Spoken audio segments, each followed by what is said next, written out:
Welcome to the office. Come on in. My door's open. What are we doing? Well, this is office hours. So today is the very first premiere, never done before by me, episode of office hours. I thought I would dress the part for you. Feeling professorly. So, office hours is I'm going to hang out, and you have all submitted questions to me, Professor GM Adam Coble, and I'm going to go through a couple of them. Now, what I've done, and what I think spices this up a little, is I've gotten y'all to submit audio clips of yourself asking me the question, so we can all hear your adorable voices. I'm going to try and cover, I think, 3 questions today. We'll talk a little bit about some general stuff. I want to kind of intro the concept of the show and talk about why I'm going to do it the way that I do it, and then we're going to hang out, and I'm going to talk about GM stuff. It's going to be a short show. I'm thinking probably 40 minutes to an hour, depending on how much I have to say about various topics. We got 3 questions today, so let's get into it, shall we? So what I wanted to do, because I think, okay, so I get questions constantly, all the time. People ask me questions about how to GM, or what general stuff they can do to become better GMs. How did I learn to be a GM? Stuff like that. And I wanted to do a show that really focuses on the specific stuff that can make you a better GM in specific circumstances, right? Because we all have kind of the same problems. We all kind of have the same problems when we GM. We're like, I don't know how to deal with this topic, or I don't know how to deal with that topic. I'm having a problem with this particular player, or this kind of player, or I don't know what to do when I'm in this situation. So what we're going to do is we're going to take these questions specifically from the audience. I've got that sorted out. And I'm answering the questions that are as specific as possible, right? They're about your problems as GMs. And what you are having problems with, there's probably other folks that have problems with that too.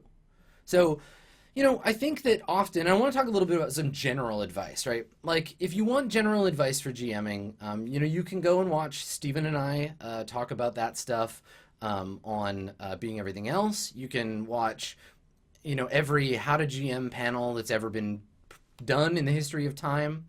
And that's fine.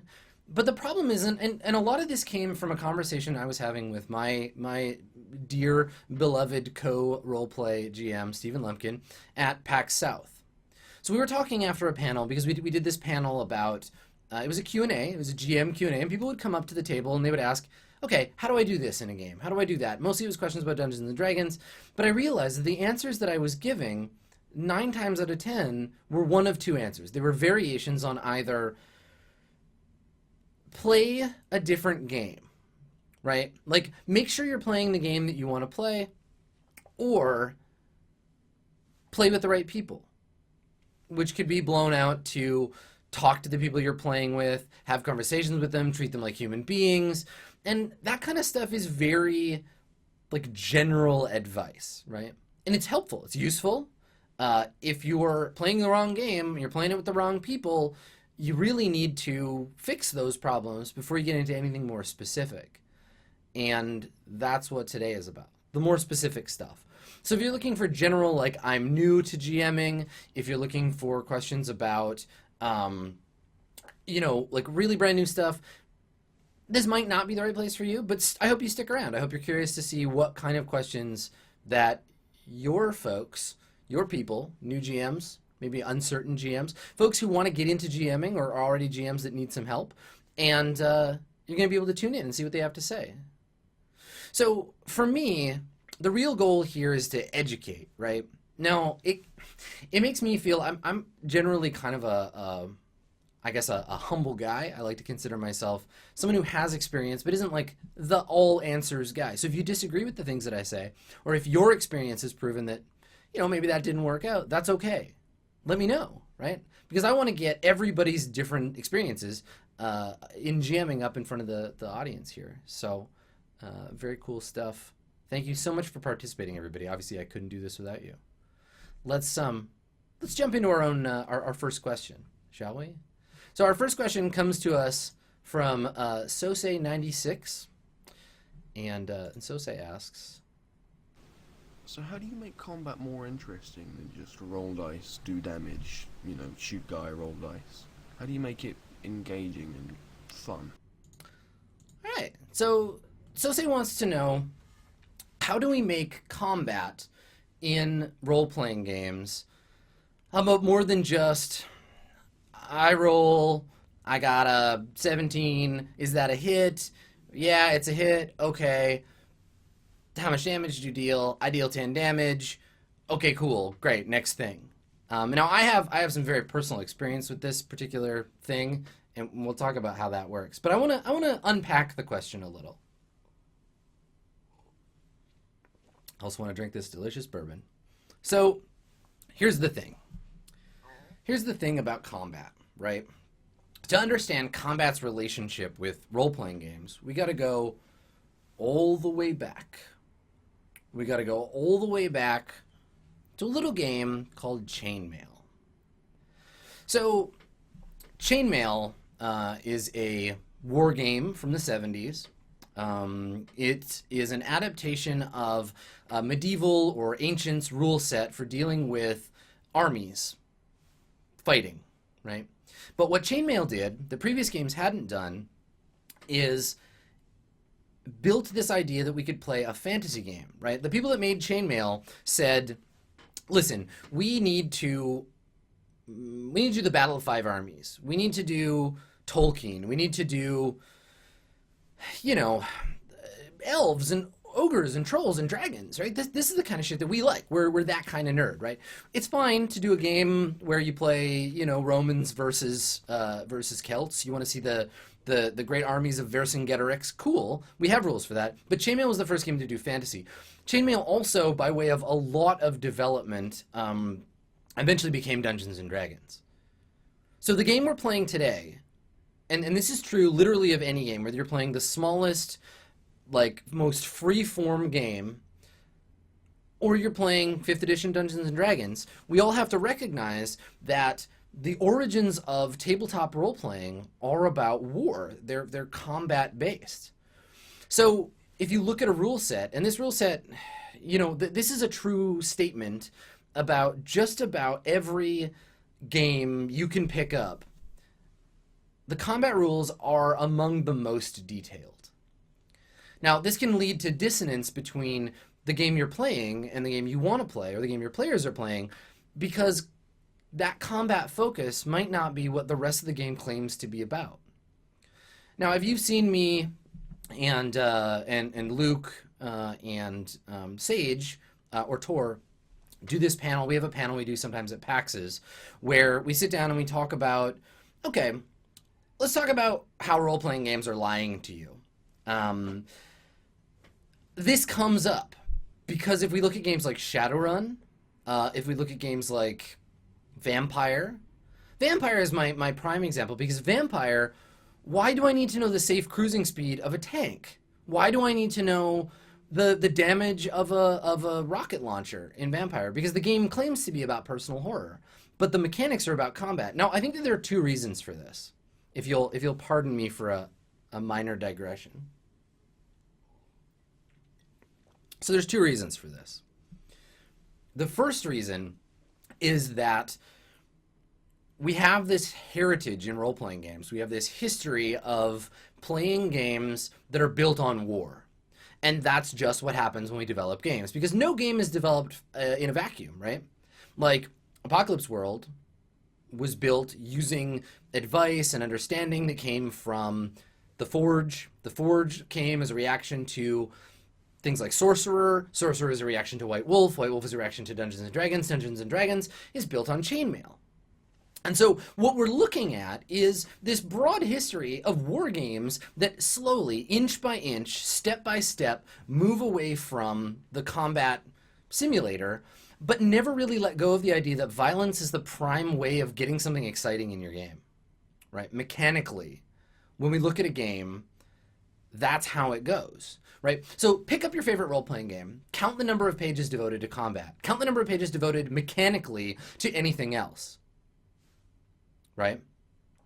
So there's a DNA problem that informs your question, Sose, right? There's a DNA problem that says combat has to be engaging and fun. There's a question that says combat has to be a core part of the game, because the amount of rules that have support in a game tend to drive, unless the game builds up around that as well, tends to drive the kinds of stuff that happens in the game itself. So I guess going back to your original question and sort of talking about the idea that violence and combat are a necessity for fun and engagement, I don't think you have to make combat engaging and fun. I'm gonna go on a limb here. I'm gonna go and be heretical, and I'm gonna say, listen, combat can be fast. Combat can be a blow through, right? And that's certainly possible. Now we'll talk about, and this is why I'm only doing 3 questions an episode, because I want to be able to focus on each question really specifically. So, we'll talk about how to use a game like D&D, a game that's about combat, and making it fun. But first I want to talk about the idea that combat doesn't have to be important to a game. If you look at Burning Wheel, for example, combat exists. There is a subsystem for really intense combat, but you can just do it in a single roll. You can say, okay, you are fighting. Fighting is a type of conflict, and we want to know who wins this conflict. So let's make one roll. Whoever has the most successes, they win the fight, they get the thing they want, we move on. You tend to see games that rely on conflict resolution also do this. If you look at Dogs in the Vineyard, Dogs in the Vineyard is all about why are you fighting? The fact that you're using physical means to fight, it becomes combat. That's true, that's a thing, but it's not as important. What's important is the results of that conflict. So, keep in mind that games handle violence in lots of different ways. Some of them, it's expected to be engaging and fun. Some of them, it's expected to be as engaging as you'd like it to be. And some games, like Free Market, don't care about it at all. They pass over violence. They say, violence is boring in the setting. No one cares about it. You can still kill someone if you want to, but it has next to no impact because the game is built that way. So, keep that in mind, that if you're finding combat not engaging or not fun, play a different game. Play a game that's not about violence or conflict. Now, that's not your question.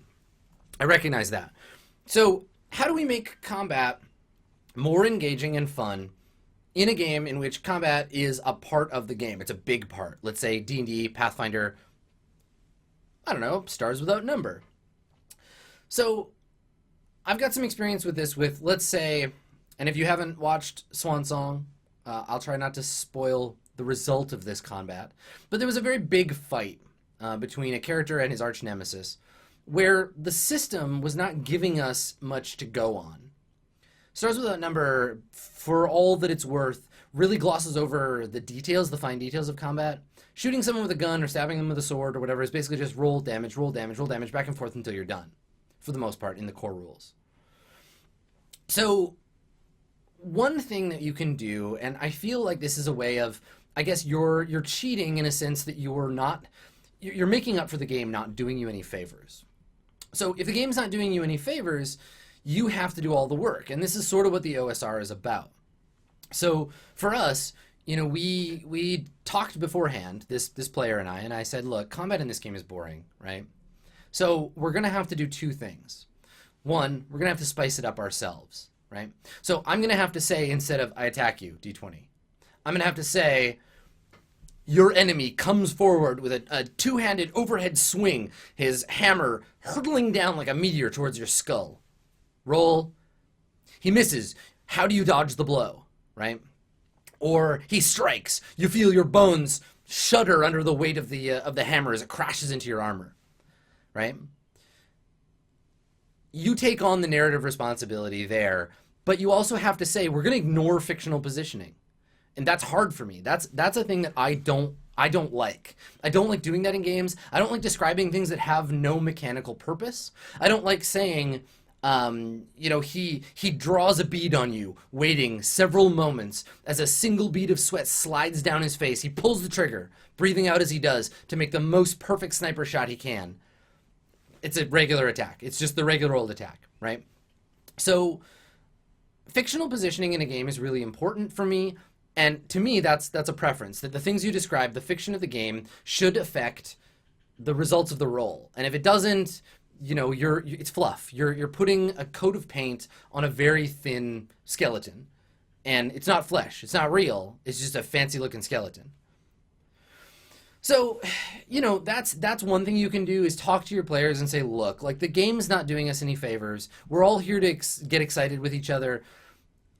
Let's do that. Now, some games allow you to, like Exalted, for example, allow you to describe things in a way that gives you bonuses. So saying, I hit him with my axe, roll, done, whatever, you don't get any bonus.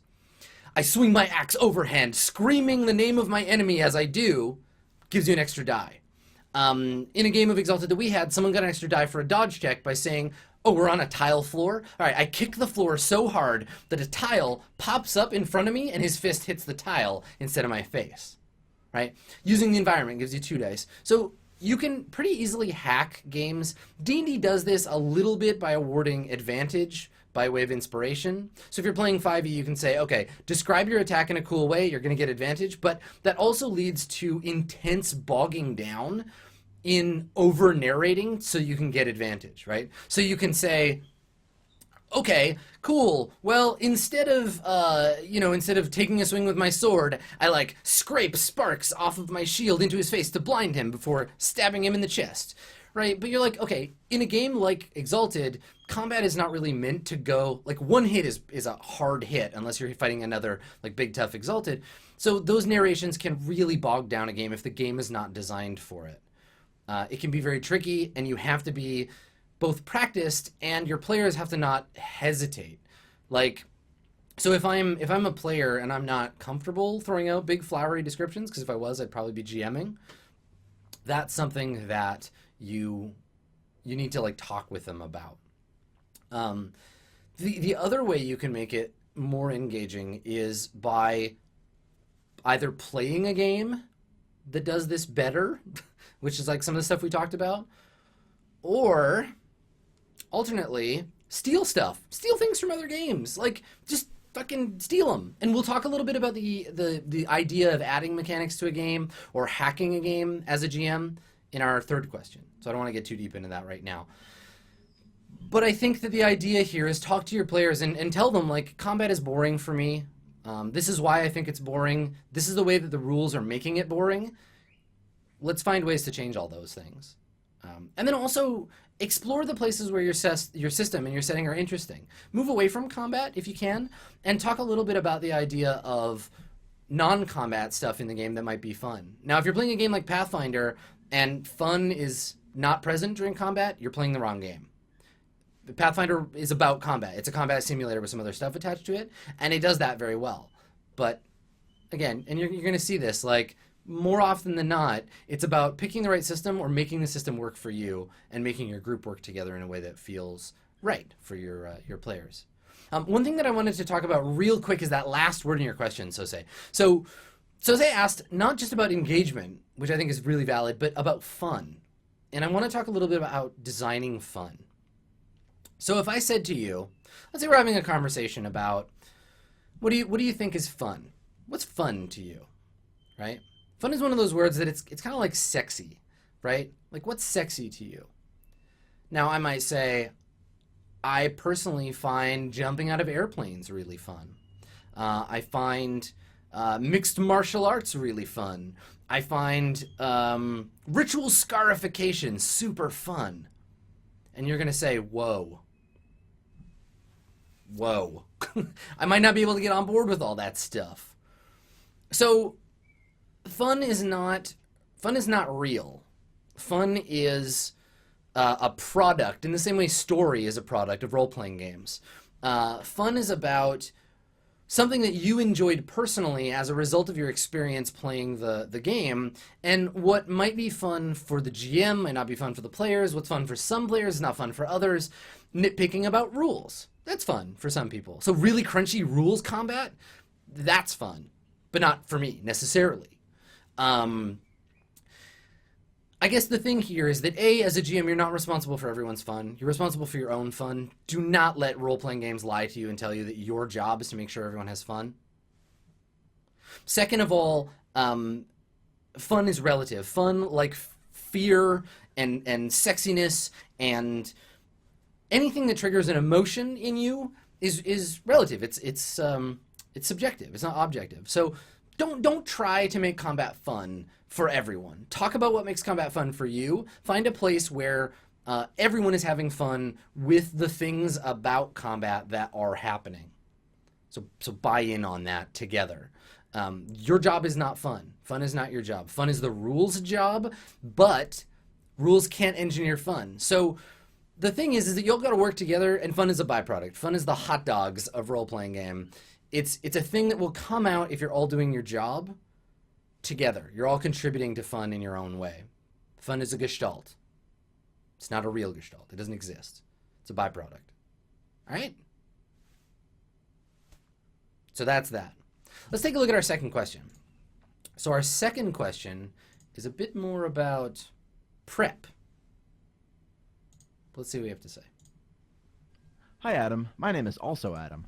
I go by Tuxtradamus on Twitch and on the Discord. I was wondering, what are some of the things that you've learned are good to keep track of, or things that you always watch out for to keep track of for your notes that you take during the session? Sometimes I find my GM notes that I look at between sessions when I'm prepping aren't as useful as I want them to be, either from what I did or didn't write down, and then what I wish I had or hadn't written down. And I was wondering what tips you might have for having better GM notes. Thank you for doing this, by the way. It's awesome of you to answer these questions, and I hope you have an awesome day. Well, thank you, Tux. So, Tuxtradamus asks, what are important things to keep track of in ye old GM notebook? This is mine. There are others like it, but this one is mine right now. I'm like half done. It's got a cool Slack sticker on it. If you have watched me run anything, ever, like literally ever, if you've watched me, hell, if you watch me play games, I am constantly doing this. This is how I look most of the time when I'm playing a role-playing game. You ready? Here it is. I hope you enjoy the top of my head. I do a lot of this. Right? So, note-taking is important for me, and I'm going to talk a little bit about I'm going to talk about the reasons we take notes, right? And I think I'm going to we'll go a little wide, like I did with Sosei's question. We'll talk about what notes in a notebook and like GM stuff like that, what that represents on the, let's say the social level as well as the responsibility level, right? Okay, so a player of a role-playing game, what's their job? Right? What's the job of a person portraying a character in a role-playing game? For the most part, in a traditionally divided authority situation where I'm the GM and you're the players, the authority here goes to the players for remembering what their characters did, or what they think, or how they feel, what they're going to do, like their actions, their plans, their hopes, their dreams. But for them, their notebook is a two-sided piece of paper, sometimes like two-sided pieces of paper, right? Like their job is just to take notes on their character sheet. They have specific implements just for them. Like, how unfair is that? When I talk about GM horseshit, their job is to play their character and to remember all their character shit, and my job is all this other stuff. Like, the whole world. I have to play every single character in the world, and my job is to record what those characters are doing, what those characters are thinking, creating all that space, and it's fucking difficult. Now, my memory is not good. It's really not. There are a few things that I'm good at doing vis-a-vis GMing. I'm good at improvising, I think. I'm good at listening. I'm a good listener. I like long walks on the beach. I like pina coladas. No, I fucking hate pina coladas. But most games, Apocalypse World, you're getting an exemption, and many games based on Apocalypse World, I fucking love you. Thank you. Any game that provides a GM sheet gets big ups from me. But the point here is that your notebook becomes your holy grail, right? Like, if you have a bad memory like I do, or even if you have a good memory, the things that end up in my GM notebook often become hugely important later on because that's memory, right? This is my memory. Now I get emotional responses to games that I don't write down. I don't write like JP made me mad when Crusher did this. I don't write, I thought it was really funny when Dodger did this. Like that stuff, those emotional responses, I have a good emotional memory, but it's the detail stuff that I forget. And going back to the idea of responsibility, it is in a traditional role-playing game, and if you watch people who are more sort of trad GMs, their responsibility tends to become remember and know everything, right? And that's, no, I refuse. Right? Like, you have to know the entire setting. You have to know everything that's happening in it. You have to remember what your players are doing, what your characters are doing. I don't ever want to be the person who, as a GM, has to say, okay, hold on. I gotta look up, wait, now, who was the president of Dravonia? And what, no, oh, he died, okay, so his cousin is the, I'm fine looking up rules, but it's tough on me to look up setting stuff. So what I do is I take note of things that I know I'm gonna forget, right? Because I make up a lot of shit on the fly. So I'll say, okay, I'm gonna look at my notes for. Let's look at my notes. Okay, my notes for Burning Wheel. So the most recent episode of Burning Wheel. I'll just read you what I have in my note section here. All right. Okay. So I made notes because we spent the beginning of Burning Wheel talking about what characters wanted. So I said Basil equals worried about Erasmus, wants to have a function. Okay. Woodsman, difficult to get involved. Question mark. What would it take to make him act? Question mark. Let's see. I have a bunch of notes about different NPCs and how they might affect those two things. I have a couple of quotes which I write down because I think that they're crucial parts of the episode. I write down the names of some NPCs that I came up with in my head that even I didn't end up using. I have a note here about Lakina. I don't know who Lakina is. It was just a name that popped into my head. And then I have notes about some mechanical stuff. Now, that stuff tends to be true through all of my notes. Swan Song, I have notes about the names of two NPCs. I have friends of the characters, and that's the stuff I want to remember later, is things that I promise PCs, right? So this happens a lot in Swan Song because the communication profile is a little bit weird. So, for example, let's say Piani makes a phone call to someone out sector. I have to remember 2 weeks later for them to get back to her. So the game itself is defining what I'm taking notes on. So that's the thing to remember. Look at the game, right? Look at your play, look at the game, think about what does this game demand of me as a GM in play? Because I think that a lot of GMs tend to keep track of prep, right? Prep is an expected part of GMing. You can't, you honestly can't play a game, you can't role play without a little bit of prep, without any at all. You gotta at least read the rules. But traditional role-playing games teach you, get a dungeon, man. Know what's in every room of that dungeon. Why is the dungeon here? What if the players leave the dungeon? What if they go somewhere else? Uh-oh, better have a backup dungeon, better have a kingdom, better have villages, better have NPCs. You need to be prepared whenever anyone hits anything in your world. And it's so frustrating, right?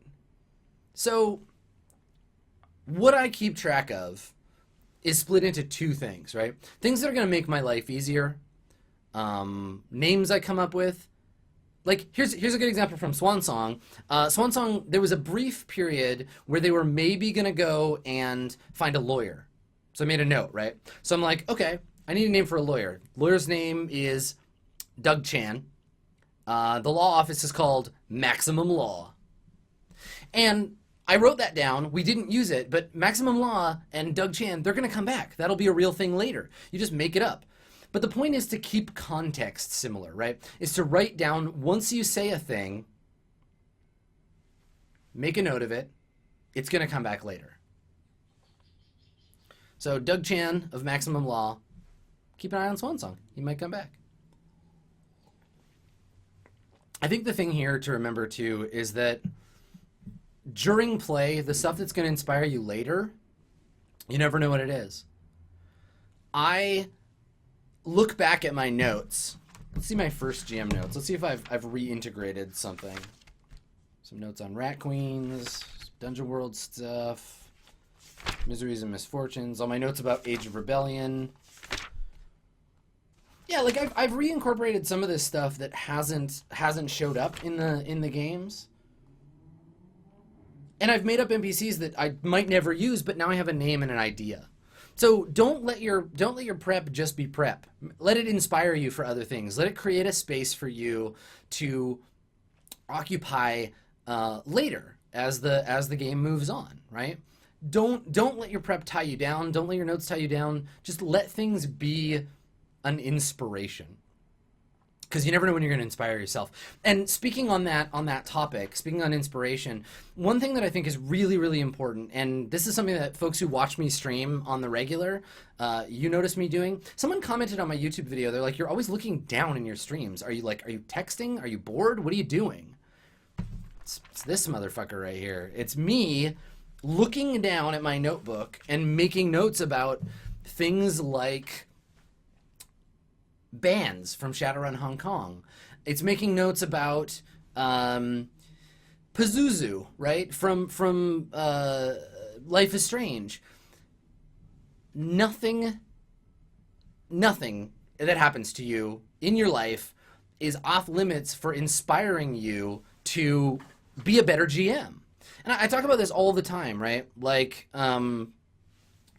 Swansong. So here's an anecdote. I'm going to talk about a little Math Squad anecdote. So, we have the Discord server, and on it, people engage in all kinds of fun stuff. They play role playing games together. They talk about games. They watch they watch movies together. They watch anime. There's an anime club in the Discord. So, in the Discord, I was away. I was doing something. I think I was on a date or something, and I was gonna head home. I checked my phone, and my Discord was like blowing up. So I was like, "Whoa, okay, what's this about?" So I pop into the Discord, and it turns out that folks in the Discord in the anime club had watched Ghost in the Shell, and so they were all messaging me. I got like 6 or 7 people message me to be like, Hey! I finally saw Ghost in the Shell. I know all your tricks. I saw it. I know where you got inspiration for this scene or that scene or whatever." And so my response to that was like, "Yeah, cool. Like, welcome, yeah, welcome to the club. Like, that's how it works."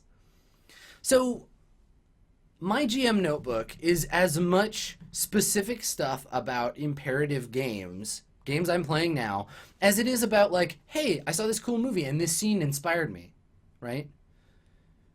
And this can be as broad as like, "I love this particular character, I'm going to steal their personality for an NPC," or it can be as narrow as like a visual image, right?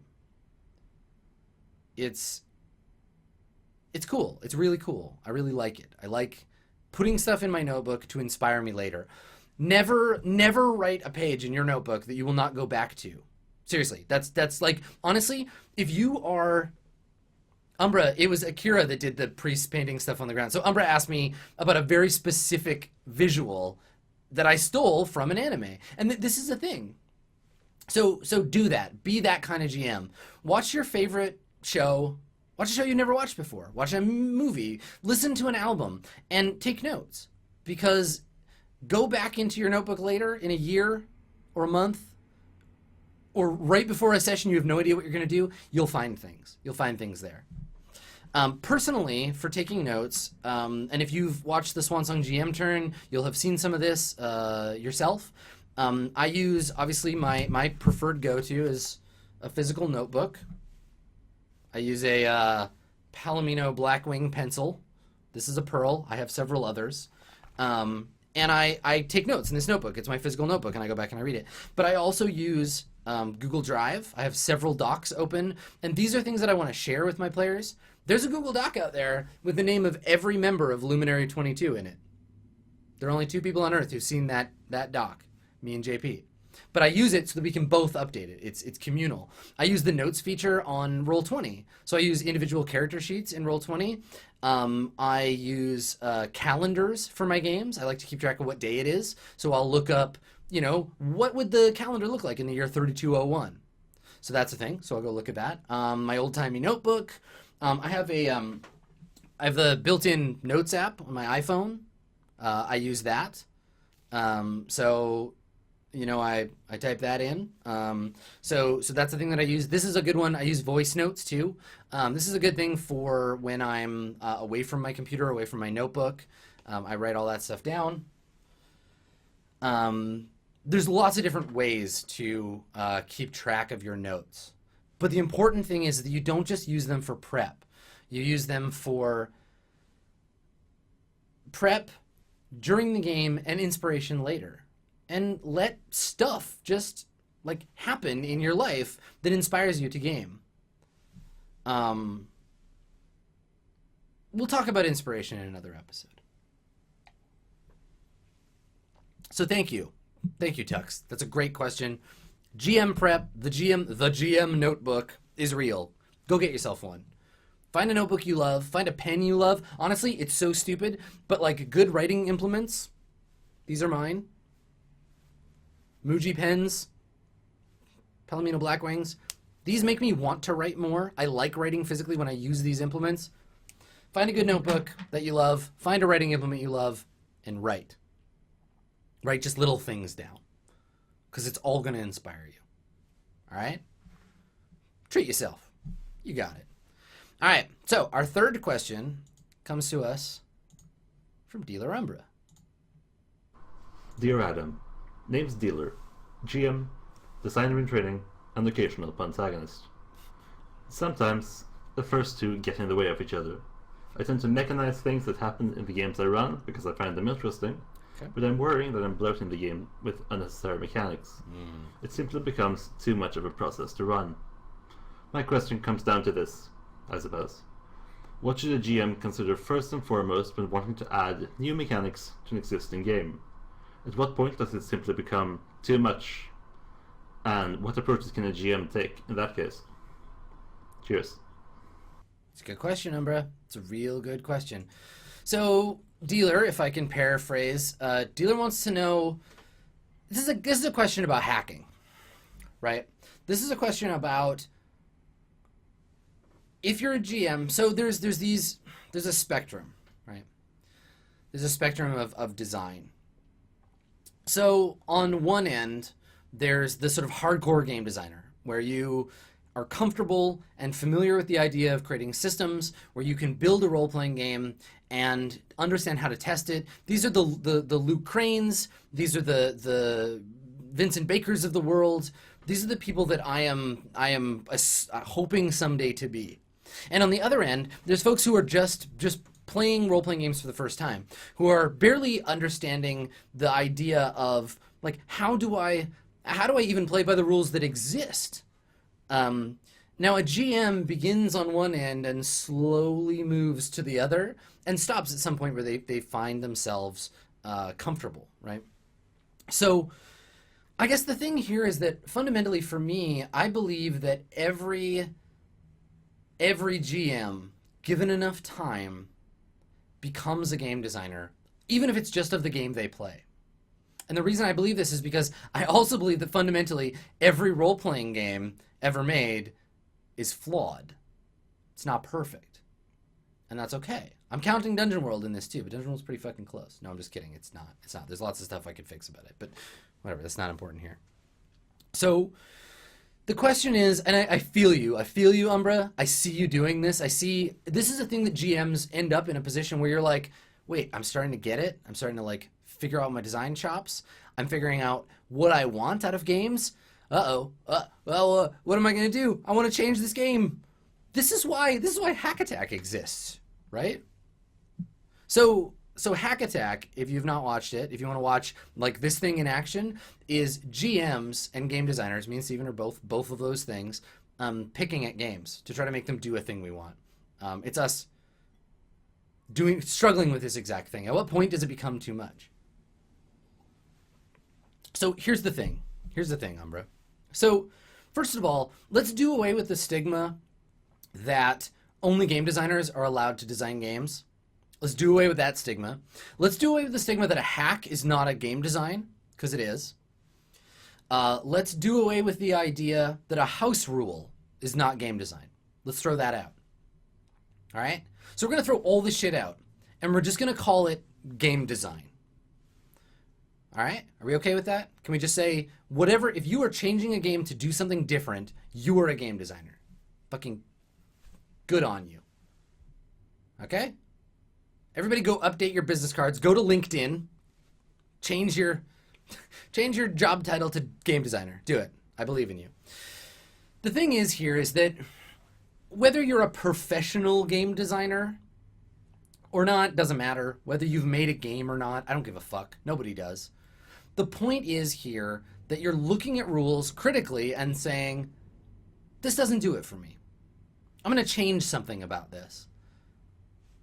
Now, I personally, and this is, I'm gonna confess something to you. All right? Everybody ready? Everybody okay with that? All right. So, I'm gonna confess this to you. I don't like games that are house ruled. If I'm joining a game, God, it feels like such a hypocritical thing to admit, but if I'm joining a game, if somebody's like, hey, we're playing a role-playing game, you want to play? And I'm like, in an imaginary world where I feel like I have time to play a role-playing game, I'm like, yeah, okay, let me consider this. And then they're like, oh, well, it's a homebrew version of 2nd edition D&D, but it's got 40s combat matrix, and we added in magic from Sorcerer. For me, as a big fucking snotty game designer, I'm usually like, ugh. I'm busy, I can't, I don't. And so, maybe next time when you're, and this is because I'm an asshole, for one, because I think that people don't understand design, because I have problems with that privilege of being a game designer and understanding games in a way that's very critical. You want to watch me be an asshole about this? Watch me play any game ever. Go watch me play the beginner's guide. I'm that asshole the whole way through the play.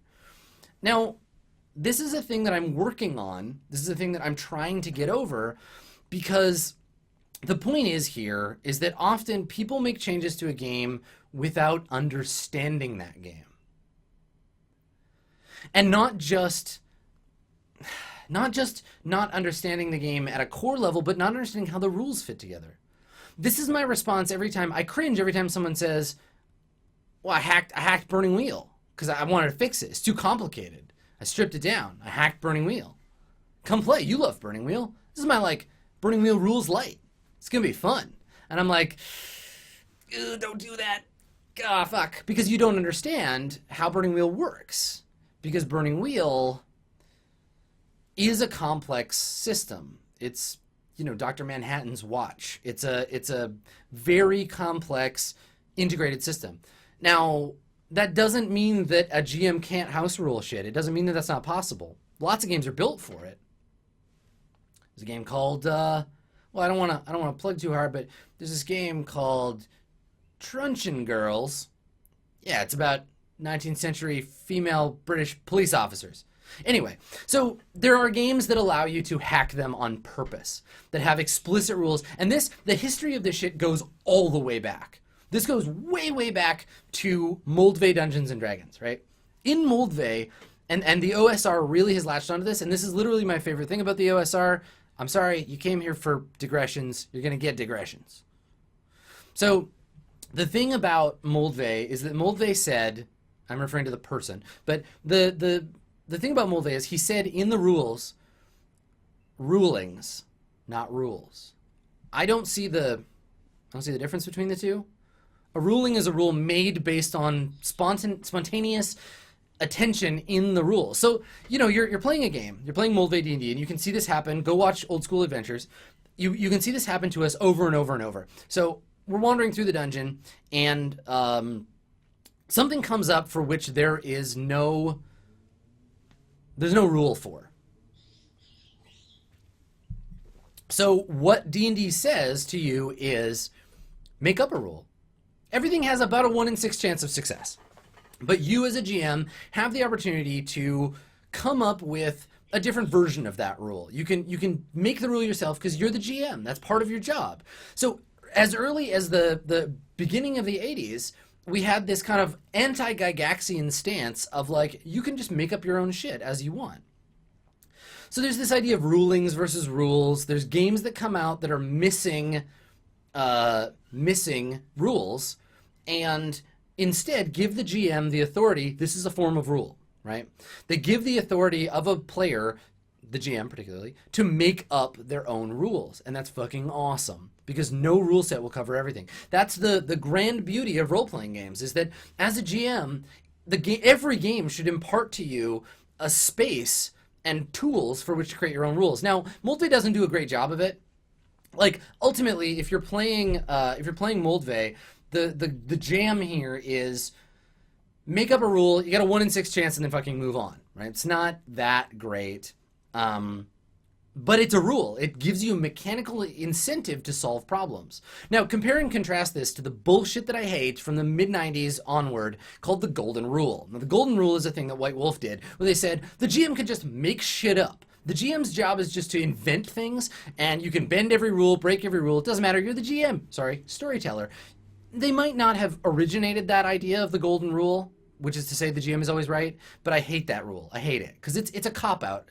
It's a design cop-out. It would be like if I said, okay, here's Dungeon World. We've created everything except armor rules. You'll probably wear armor, but whatever. The Golden Rule for armor is the GM makes up armor rules. What's better, and again, I'm very biased in this regard, what's better is creating a framework for creating your own rules. So, we made a chapter called Advanced Delving, and Advanced Delving was about, in Dungeon World, how to make your own rules, how to write different moves, how to create new classes, and this is all Vincent. Like, Vincent did this in Apocalypse World, but for us, the plan was give people tools. I could go on a very, very long tirade about why I believe that role-playing games are not art, but a tool set, but we'll save that for another time. The point here is that I'm personally, if you want it, if it matters to you, I'm giving you permission to hack your game. But what you need to do as a GM, and this is to answer, literally I'm going to sit down and I'm going to look at your question here. I'm going to answer it very literally. What should a GM consider first and foremost when wanting to add new mechanics to an existing game? Your players. Talk to your players. Tell them why you don't like the rule. Ask them why they think that. Sit down and say, like, how do you think this is going to work? And if you want to see this, again, see this in play, watch me playing Old School Adventures, Roll20 Presents. Whenever something comes up where I need to add a rule or make a ruling on something, generally, and this might just be my own memory bias, generally I ask the players. And then we have a 5-minute conversation, 10-minute conversation about how does firebombs work, right? So consider play, because part of the social contract of sitting down with your players and saying, hey everybody, we're going to play Mage the Ascension, means I'm telling you this is the rule set you need to learn. And changing that beforehand, and this is why I hate being invited to homebrew games, is like, great, now I have to read a maybe terribly written game, and then also I have to read a very definitely terribly written set of Google Docs, or maybe a doc file, or maybe somebody's notes scanned into their computer, or maybe they're going to hand me a notebook. I have to read about how their game is different than the game we're already playing. I have to learn 2 games. So it's complicated, and it's frustrating, and it's difficult, and it's like, get everyone on board. And I guess the other thing is play the game as written first. Like, get your head around how does a game actually work. Don't just read it, play it. Play it as written. And you can do it with the same group. You can say, I have some misgivings about swords in this game. I think they're overpowered. Can we play 6 sessions? And by the end of session 6, can we talk about this? Can we talk about how we feel about swords as a group? Because you're the GM, and yes, you're responsible for adjudicating the rules. You're the judge. But your job is not to just make shit up rules-wise without any of the other players. So think about that first. Consent is super important in any human relationship. Getting your players' consent to hack the rule is a thing. What you're going to end up happening, and to answer the second part of your question, what you're going to end up finding, what will happen to you, two things will happen. You're going to have the main game going in one direction. You're going to have your hack of the game, and your hack of the game is going to slowly do this, and this, and this, and this, and oh, where did the game go? We're over here. The game's over here off screen somewhere where you can't see it. It's over there. So this is the thing, right? You will get to a point where either you're satisfied with the hacks you've made, or you now hate the original game so much you don't want to play it anymore. Two things will happen. I promise. I promise you. One of those two things will happen. Yeah, hashtag mirror shades. So here's the thing, right? Like every time Steven and I do a hack attack, there's this combination of discussions where we say, how can we fix D&D? This is goal A. Here's goal A. Goal B is, what would a game that would be perfect for what we're already doing happen? Mirror Shades and West Marches are both having this happen. And there's nothing wrong with that. You can keep playing first edition Shadowrun. You know, you can keep doing that. That's okay. I'm gonna reiterate here. You don't have to hack a game. You don't have to fix every role-playing game that's out there. You want to watch me do this? Mirror Shades, the upcoming Mage, both of those things, they're games that I don't have a ton of mechanical respect for. But I'm going to make them work. We're going to do cool things with them. So, you can play bad games, you can play them well. But don't be scared to hack. Talk to your players. And I think to answer the second part of your question very directly, at what point does it become too much? And what approaches can you take? One, it becomes too much when it feels like too much for you and your players. It's too much if you're changing the rules every week and your players are like, whoa, whoa, whoa, whoa, whoa, whoa. This sucks because my character used to be good at sword fighting and now suddenly I'm not. That stuff. The other thing is you can take the approaches of like getting everyone's permission, but secretly develop your own game. And then later, when it's time for a lull, when you're like, cool, we've just finished this arc, you guys want to playtest my new game? My new queer cyberpunk dating romance game? I know y'all like it, thematically, so come check it out, right? Be brave. Hack away after you understand the game. Understand the game first. Talk to your players, but have your own projects. Work on games to the side, and then get those suckers to playtest it for you.